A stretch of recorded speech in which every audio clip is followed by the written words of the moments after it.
Good. How are you doing? I was great till I watched some of the episodes last night, and now I got a problem with you. So yeah, that does happen. So you're a Midwest guy. How'd you get involved in this whole paranormal thing?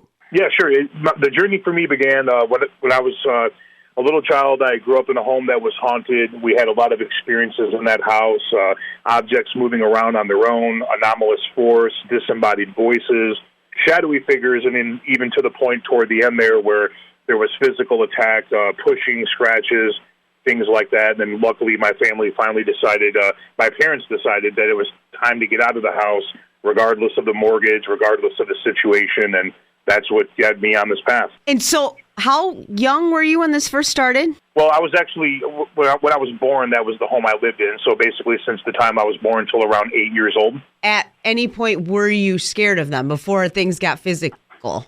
You know, it's very unnerving to be in a situation like that. I think one of the most fearful things that happened to me before the attacks is I remember one day I was just kind of laying in bed and, trying to fall asleep, just had actually gotten into the bed. And I could hear this type of whispery chatter, for lack of a better word. And I'm just kind of, laying there trying to understand, what am I hearing? Is it a TV on in the other room or whatnot? And then just about that time, I kind of sat up a little bit to listen, and I heard a voice right in my ear say, "I know you can hear me." All right.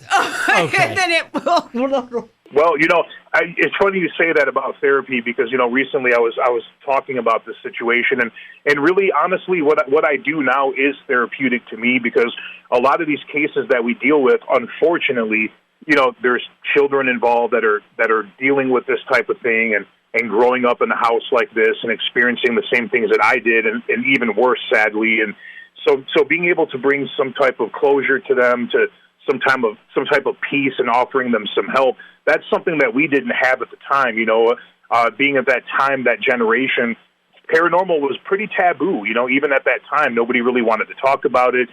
You couldn't really go to school and tell people that you had a haunting or a ghost in your house. And now it's basically pop culture. I mean, it's accepted to the point where there's literally television shows about the subject, and so many people investigating now and willing to help people. And that's something that I wish we would have had back then. What has been your most frightening experience that you've ever encountered? The most frightening experience I've ever encountered. To me, there's two different levels to that.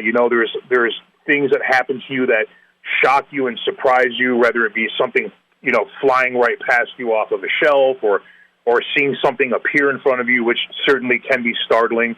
But recently on an episode of Haunting in the Heartland, we traveled to the small farm community of Melbourne, Iowa, and the activity in that house was very intense. But the worst part about it is there was a demonic force that was attached to a member of the family, wearing them down physically, mentally, and we actually had to bring in a demonologist to perform a minor rite of exorcism. And watching that individual go through that process, what it was like for him, it was very emotionally draining and to me, very scary. Did you leave that town in Iowa in a positive state of mind?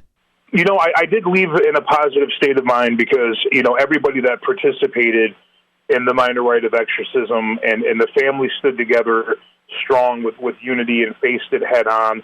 And at the end of the day, that's most important, is everybody coming together and standing strong against the dark forces. The show is called The Haunting in the Heartland, and you can catch it on the Travel Channel Fridays at 9 p.m. Central.